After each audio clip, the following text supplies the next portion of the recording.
BlackRock is back. Recently watcher গুরু তাদের এক রিপোর্টে দেখিয়েছে BlackRock প্রায় $80 মিলিয়ন ক্রিপ্টো অ্যাসেট অ্যাকুমুলেট করেছে। $80 বিলিয়ন।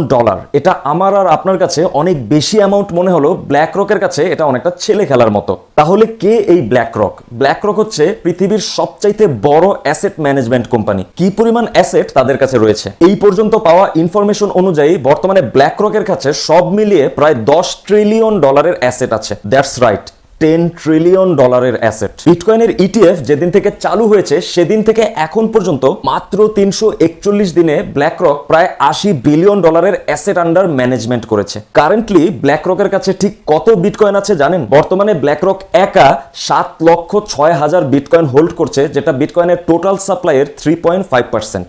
এবার তাহলে আপনারাই বলুন, BlackRock-এর মতো এত বড় কোম্পানি কেন বিটকয়েন অ্যাকুমুলেট করেই যাচ্ছে? শুধু BlackRock-ই নয়, MicroStrategy, ARK21, VanEck, Fidelity, Franklin Templeton-এর মতো ট্রিলিয়ন ডলারের কোম্পানিরাও বিটকয়েন হোল্ডিং করছে। আমি যদি এক কথায় বলি তাহলে এদের প্রত্যেকের বিটকয়েন হোল্ডিং এর পেছনে নির্দিষ্ট কতগুলো পারপোজ রয়েছে। টুডে অর টুমোরো বিটকয়েন, ইথেরিয়ামের মতো ডিজিটাল অ্যাসেটগুলো পুরো ফাইন্যান্সিয়াল ওয়ার্ল্ডে লিগালি এস্টাবলিশড হয়ে যাবে। আর তখন এই BlackRock-এর মতো প্রতিষ্ঠানগুলো স্টক এবং ফরেক্স মার্কেটের পাশাপাশি ক্রিপ্টো মার্কেটটাকেও পুরোপুরি কন্ট্রোল করবে। আর এই ধরনের ইনফরমেশন নিয়ে রেগুলার আপডেট জানতে দ্য বুলিশ ট্রেডার চ্যানেলটিকে ফলো করতে পারেন।